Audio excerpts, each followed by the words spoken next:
ఏపీలో ఎన్నికల వేడి రాజుకుంటున్న క్రమంలో ఇప్పుడు పింఛన్ల వారు నడుస్తోంది. వృద్ధులు, అసహాయులకు పింఛను పంపిణీలో ప్రభుత్వ చేతగానితనాన్ని సీఎం జగన్ ఏకంగా విపక్షాలపై నెట్టేశారు. అభాగ్యులకు, దివ్యాంగులకు ఇంటి వద్ద పంపిణీ చేయాల్సిన బాధ్యతను విస్మరించి ఈసీ తీసుకున్న నిర్ణయాన్ని సైతం ప్రతిపక్షాలకు అంటగట్టే ప్రయత్నం చేశారు.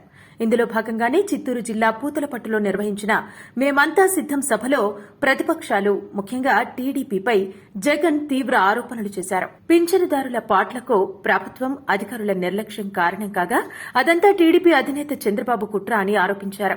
ఏకంగా వాలంటీర్ల వ్యవస్థనే రద్దు చేశారంటూ దిగజారి అవాస్తవాన్ని ప్రచారం చేశారు.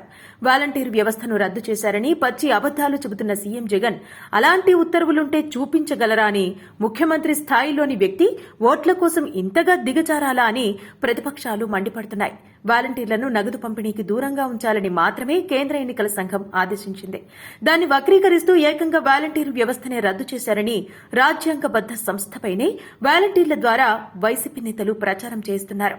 మరోవైపు టీడీపీ, బీజేపీ, జనసేన పొత్తులపై జగన్ విమర్శలు చేస్తూ అందరూ కలిసి తనపై యుద్దానికి వస్తున్నారంటూ మొసలి కన్నీరు కార్చారు.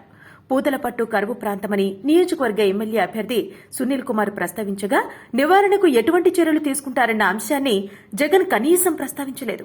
జనం లేక బహిరంగ సభ వెలవెలబోయింది. జగన్ చెబుతున్నవన్నీ అబద్దాలని గ్రహించిన ప్రజలు సభలో సీఎం జగన్ ప్రసంగం ప్రారంభం కాకముందే సభా ప్రాంగణం నుంచి వెళ్లిపోయారు. జగన్ ప్రసంగిస్తున్నంతసేపు జనం బయటకు వెళ్లిపోవడమే కనిపించింది.